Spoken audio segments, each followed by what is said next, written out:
Hello, hello, hello. Good afternoon, everyone. Hi, Nat. How are you? Good afternoon, and thank you for joining today. Hello, everyone. Uh, every Wednesday, we talk about empathy, innovation, and employment. Employment is the focus area, and empathy and innovation is driving in our world of employment. We call this employment for everyone, and where we talk about some of the great leaders, thought leaders from staffing industry, from neurodiversity community or neurodiverse community, as well as from disability community. And today my guest is Nat Lyckowski. Nat is a neurodiversity at IBM Global Business Resource Group co-chair, uh, who will be talking about making empathy and inclusion human. That empowers acceptance culture by designing safe space to self-identify and initiatives that foster trust and allyship. She has over 10 years of experience of coaching and mentoring neurodivergent individuals and their caregivers. She's also a public speaker and organizer of global enablement via training events, guest speakers, and panel events, both within IBM and externally. As part of our chat today, we will be talking about the importance of self advocacy and representation in the workplace. With that, Nat, welcome to the show. Thank you for joining us today. Thank you so much, Nish, for the opportunity to share some time with you, and thank the audience for giving up some of your precious free time to listen to our chat today.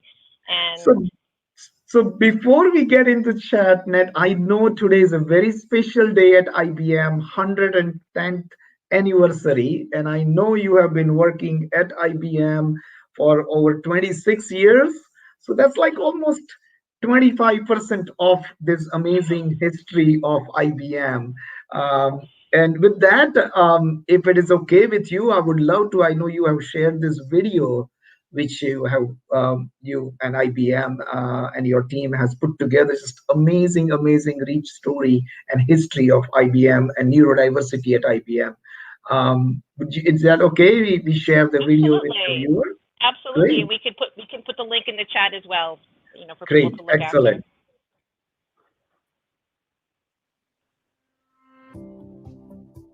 In 2021, as a proud IBMer and self-identified neurodivergent, I was asked to be the executive sponsor for the Neurodiversity at IBM Global Programme. I could not help but reflect on the true origins of IBM's diversity and inclusion and how key individuals helped pave the way for our emerging neurodiversity and corporate character today. In 1886, Roman Hollerith, who was apparently dyslexic, devised a punch card system to record, tabulate, and transport information. 10 years later, he then founded the Tabulating Machine Company, one of 5 companies that would eventually come together to form International Business Machines, better known as IBM. In 1914, IBM hired our first disabled employee, 76 years before the passage of the Americans with Disabilities Act. In the 1930s, IBM continued its progressive workplace policies with the arrival of professional women and equal pay for equal work. In 1942, IBM hired Michael Supa, a blind psychologist, to create a program for hiring and training people with disabilities.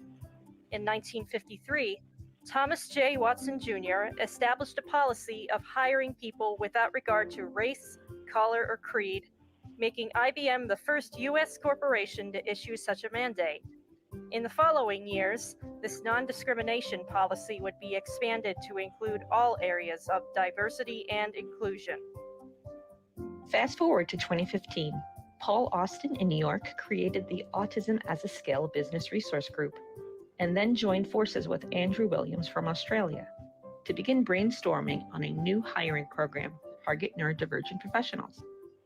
The focus was to embrace autism, ADHD, dyslexia, dyspraxia, Tourette's, and other neurological differences as skills. In 2016, IBM partnered with Specialisterna to drive neurodivergent hiring, and as a result, in 2017, Shalini Pawa led the first neurodivergent hiring program in the US, resulting in a group of dynamic IBMers being hired. In 2018, Paul Austin, along with Nat Lyckowski, an outspoken IBM neurodivergent, rebranded the mission as Neurodiversity at IBM and realigned objectives around the motto, "Nothing about us without us," redirecting focus onto neurodivergent voices. In 2019, Belinda Sheehan, a neurodivergent IBMer, led our next neurodiversity hiring program in Australia. And this was just the start of even more neurodiversity hirings that year in IBM Brazil and IBM Canada.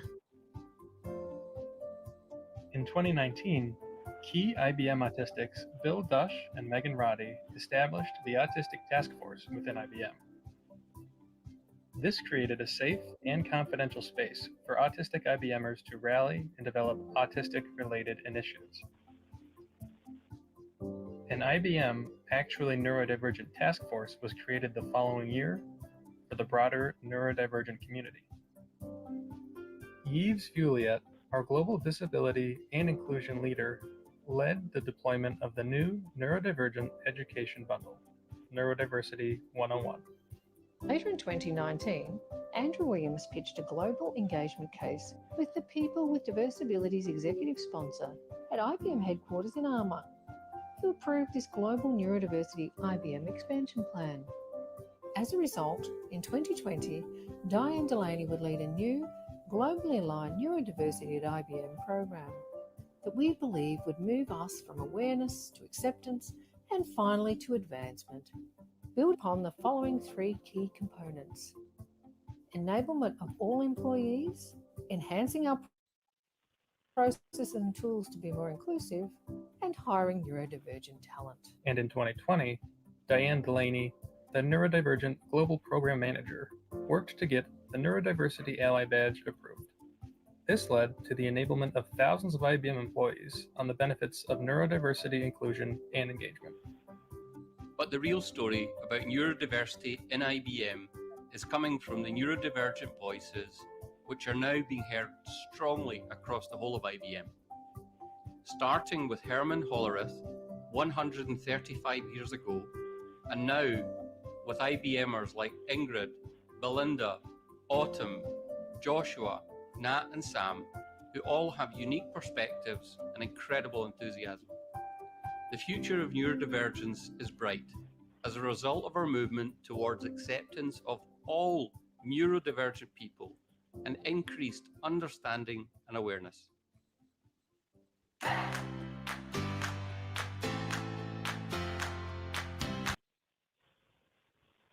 Oh my God, what an amazing, amazing history of neurodiversity at IBM. So, Ned, tell us a little bit about the video and the background. Sure.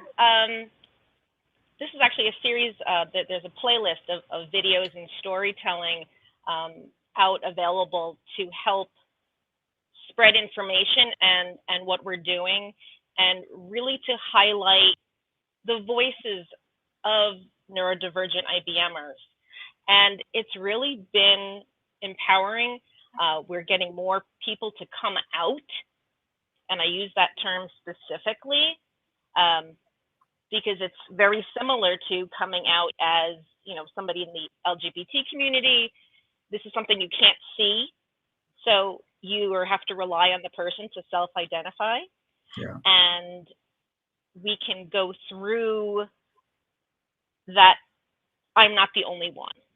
Yeah. And I have a voice, and I can help others from my own community. So it was really important, and we were able to get feedback from neurodivergent IBMers all across the globe, and different cultures, different races, different genders, different sexual orientations and identities, and we're everywhere. You just have to open your eyes and your heart, and you'll see us. Yeah, yeah. And also future of divergent talent you mentioned, and there is a expansion plan with Diane and what you are heading at IBM. You mentioned, and I cannot wait to see IBM India, which I saw in the video. So that's exciting that it's getting expanded it all over the world. Tell us with that. Tell us a little bit about your background, what you do, and Sure. we learn a little bit about Absolutely. you and your So, work in this area. yeah, I'll go way back. I probably realized I was a bit different when I was in maybe third or fourth grade, where I kind of thought I was broken, because I couldn't spell and I couldn't read, and it would be judged that I was not intelligent for these issues, or I had to spend so much of my spoons or personal battery to overcome these things. Like being graded for spelling on a history paper. I knew all of the facts about the history, but in that communication, it really didn't work out well. And when I actually moved over to high school, we were given an opportunity at times to do public speaking instead of a written report. And I was, sign me up, because I could speak with that, no problem. Right. But I always had to struggle with it and thought, there's something wrong. How come I'm not like the others? And it wasn't until I got to college where I was recognized as being neurodivergent. And it was like, oh, that makes so much sense. And it was freeing, and it gave me a sense of identity. But what it also did at the time is prepare me for a journey I didn't know I was going to have, which was having a neurodivergent child myself. So not to go down the braggy mom route, but he was recognized as autistic when he was 6. Okay. And the local schools wanted to put him away, like into a residential facility. Let's throw away the key. He's not worth anything. And I think being neurodivergent myself and having my own journey prepared me for that. And that was not going to happen on my watch. Yeah. And we moved schools, and he, got him involved in scouting. He became an Eagle Scout, and he just graduated Carnegie Mellon, and he has interned for SAP and IBM and Facebook, and he just joined a freelance blockchain developer guild, and hopefully will be getting me a nice retirement villa somewhere along the line. Absolutely. I don't have any doubts. Absolutely. And but I remember you mentioned he got a couple of offers and he was very selective. So that shows he's very focused, and he knows exactly what he wants to do. Right. But through that, I also saw all of the biases and all of the blockers and all of the potholes that were set in the road in front of our future leaders and our future talent. So I was already passionate before, and this just threw the gasoline on the fire, and I'm happy and proud to be one of the voices for this. Great. So Nat, as a leader, please share your thoughts on the importance of empathy for furthering neurodiversity at work, because as we all know, and we are at Rangam, we are championing empathy. And thank you for sharing and supporting this empathy for equity initiatives at Rangam. Please share your thoughts as a leader, why and how it is important. I think the first key thing is to think about the definition of what empathy is. And many people incorrectly think empathy as pity. And that's not what we need. We don't need pity. Yeah. We need to, as I said, open our hearts, listen to each other, learn from each other, have transparent conversations that might be hard, and work together. Everything is a compromise, everything is learning. And I think when we look at neurodiversity at work, empathy is what is needed at most. Mm-hmm. It's that moving to acceptance and not thinking that you know what I need without talking about it. Mm-hmm. Yeah, yeah. In fact, what you just described, I just learned from somebody I was talking to in my another segment. He said empathy is about action.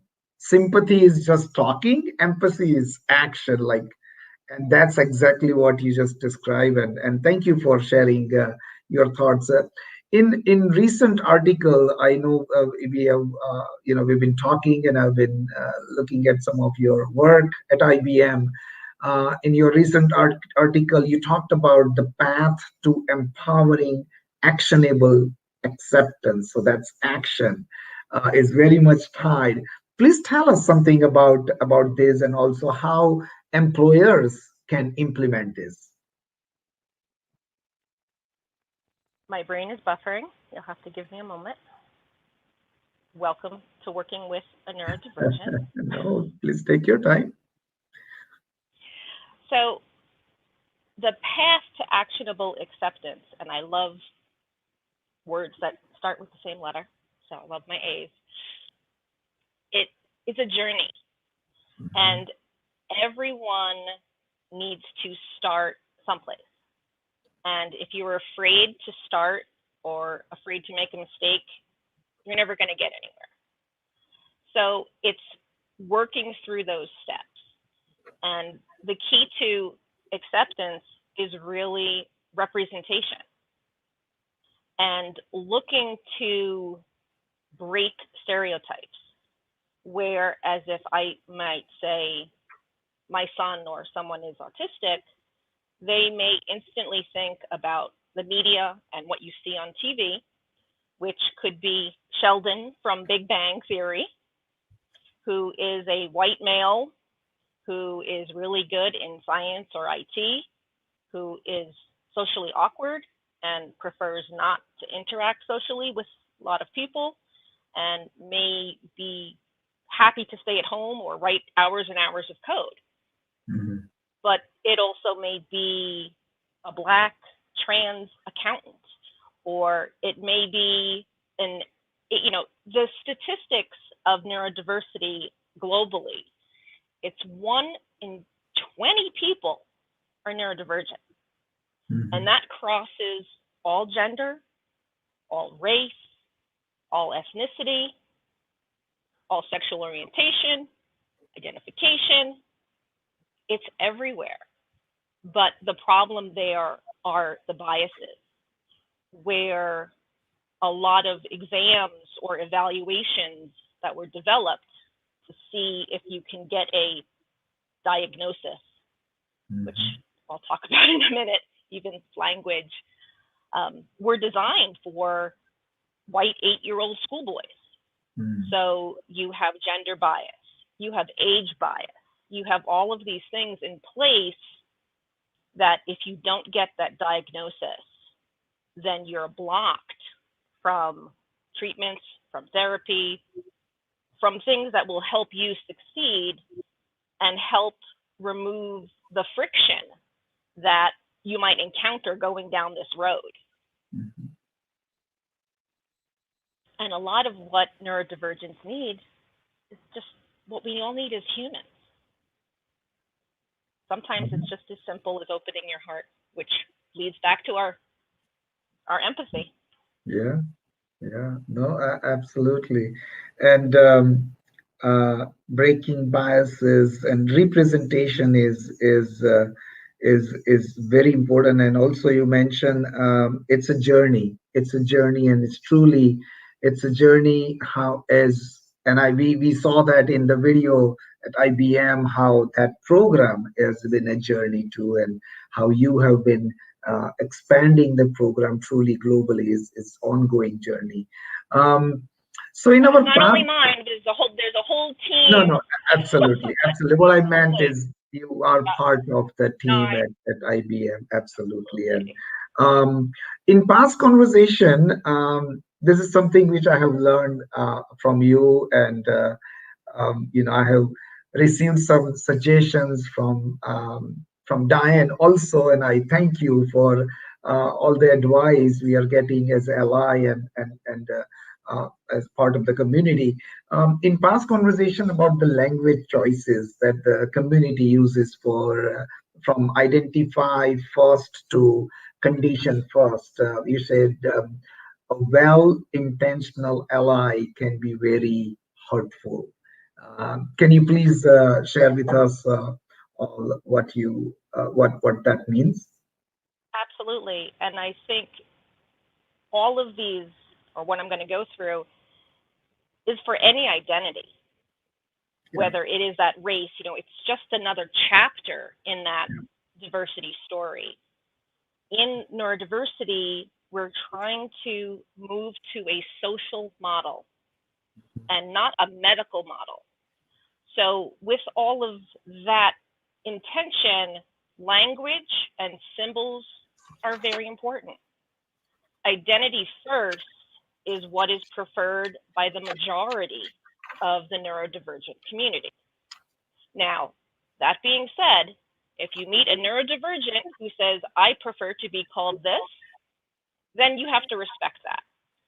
But I shouldn't have an outsider tell me how I'm calling myself would be wrong. So by identity first language, I mean saying a neurodivergent person or an autistic person, and not saying person with autism, person that suffers from dyslexia, person on the spectrum, person that has, with, on. I'm not a person with womanness, right? That sounds really weird. I'm a woman. I'm female. This is, I'm a female cisgender, it's not something I carry in my pocket. Yeah. And in most cases, person first language is used for something that's bad. A person with a broken bone, something that you need to fix. So it's empowering, and that's why the community prefers identity first language, and changing things like recognized as instead of diagnosed with. You don't go to a doctor to find out if you're gay or Asian. Things like high functioning. Well, what does that mean? Where you can say someone has high support needs, that's something you could measure externally, discreetly. Because what does functioning mean? Can you tie your shoe? Can you make a martini? Like, what is that level? And things like, for the symbols, not using the jigsaw puzzle piece icon. It's ableist. It's an aggression. Autistic people are whole people. They're not missing a piece. The only thing missing is your acceptance of who that other person is. I really like it. I remember, and this is I have in my notes on May 19th we had this conversation, and you explained to me what is the neurodivergent, the difference between neurodivergent, neurodiverse, neurodiversity, and neurodivergence. Also, you mentioned something about special needs school. What is that? Can you share that with us? About using special needs Yeah, terms. special needs. Something you said that it's not. Yeah, Yes. What? it's very pedantic. I mean, maybe if you have a child who is 3 or 4, you can say, oh, he has special needs. But what if that child is 12 or 15? It's just additional needs. Let's humanize it. You have to be able to speak for what you need. Yeah. It doesn't make it special. It's just Yeah. something that you need. You need glasses. Okay, you have a need to wear glasses. It's not special. It trivializes it. And it's meant by that well-intentioned ally to make it sound softer or gentler. I've had people say, don't say your son's autistic. He's just on the spectrum. No, he's autistic. Okay? Get over it. Again, if you encounter somebody who says, I prefer this, then it's not up to a medical expert to say this is what you should be called. An identity in any community, if we go back in culture and think about the LGBT community or the Black Brown community, there were other people to say this is how you should call them, as opposed to representation. Yeah. And Ned, let me tell you, in my view, this is a true reflection of how the awareness is becoming more and more mature, right? I remember when I started my journey in 2007, 8, 9, I was told, don't say autistic. And now it is, it's well accepted. And that shows and reflects that acceptance in the society. So, yeah. Absolutely. And you think, who was the person to say don't use autistic? Was it actually autistic? Was it an educator? Was it someone in some ivory tower somewhere? Yeah. And that goes to that sense of awareness is important. Okay? You have to start there. You think of a board game when we were kids, you put all the little pegs on the box that says start. You have to start there. But you got to move off of start. Awareness can still breed discrimination. Mm-hmm. I can be aware that someone a different culture than me moved onto my street. I can still not want them in my house. Mm-hmm. But you do have to be aware of that culture, that identity. But don't let that stop there. Like you said, it's passive. Mm-hmm. Go to that place of acceptance where you're going to invite them in, where you're going to have an open communication and talk about and ask questions and be free to ask questions and learn from each other. Yeah. And the next step of that really is advancement, where you're actually asking the person, I'm going to invite you to dinner. What can you eat? What can you not eat? I want to know about you, and I want to hear your voice. I don't want you to be a silent partner at my table. Mm-hmm. And the neurodivergent should have the same opportunity to have their voices heard, to have opportunities to advance in their career, to become team leaders, managers, executives. And as you saw in the IBM video, we're already here. Mm-hmm. And many neurodivergents came through the regular door, but doing targeted hiring can help remove some of those blockers that during an interview, if you're judged on eye contact or how well you shake somebody's hand, what does that have to do with how well you are in accounting or programming or whatever the job skill is? Yeah, no, I agree 100%. So, role of awareness at the workplace when it comes to inclusion of neurodivergent individuals. So thank you for sharing. Before we conclude, we have few more minutes, couple of minutes left, but I would love to experience your bird experience Sure, absolutely. story. Absolutely.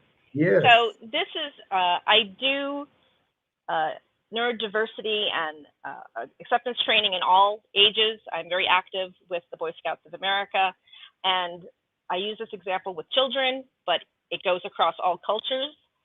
So it's very simple.